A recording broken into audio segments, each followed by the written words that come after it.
Se criticar a doutora Joana d'Arc fosse preconceito, eu seria um tremendo racista.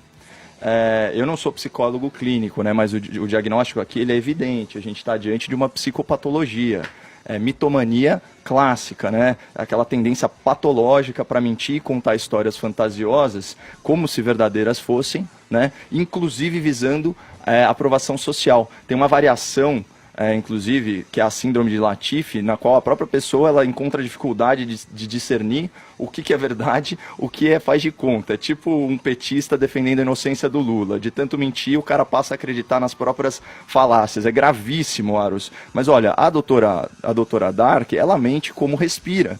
Isso aqui são fatos. Mentiu sobre a data de ingresso na universidade. A suposta prodígio de 14 anos que ingressou na faculdade, segundo a Unicamp, inicia o ensino superior regularmente aos 19 anos. Mentiu sobre seus estudos em Harvard. Mentiu sobre a sua residência em Cambridge. Mentiu sobre o diploma do pós-doutorado, forjando o documento e as suas respectivas assinaturas e entregando como se verdadeiro fosse. E mentiu sobre a sua bolsa no CAPES, que ajudava a corroborar essa história. Então, de mentira em mentira, essa professora, ela galgou status profissional e social. E tem uma frase muito importante nessa matéria do Estado, diz o seguinte, abre aspas, a maior parte dos prêmios, palestras ou entrevistas, entretanto, focam na história de vida da professora, não na sua contribuição científica. Certo? A Paulinha falou, são dezenas e dezenas de prêmios. A ponto da Globo Filmes anunciar uma película sobre a biografia dela, né, que seria protagonizada, imagina só, por uma expoente da lacrosfera do Projaquistão, que é a Thaís Araújo.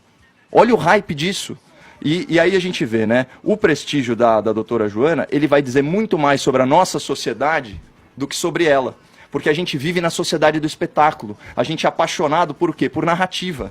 Né? Isso é pós-verdade, em que o fato em si importa menos do que a percepção emocional sobre esse fato. A maioria das pessoas escuta o que quer ouvir, viva a emoção, abaixa a razão.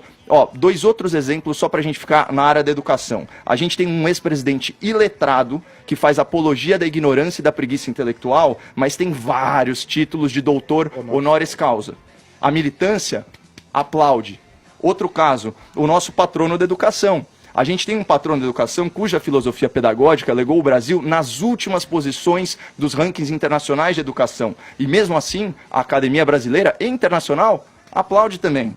Então, voltando aí para o caso da Joana d'Arc, os formadores de opinião, eles queriam acreditar na narrativa fantasiosa dessa professora. Por isso que durou tanto tempo.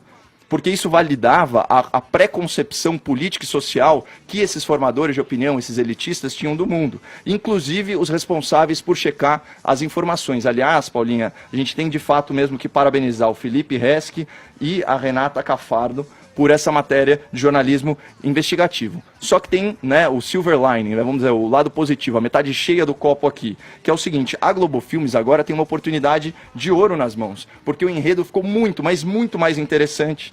É só narrar os fatos reais, os fatos corretos, não o que é politicamente correto. Agora, eu quero ver qual atriz global tem coragem de protagonizar um filme em que a personagem negra não é só a heroína que tem coisas positivas na biografia, mas também é uma fraude.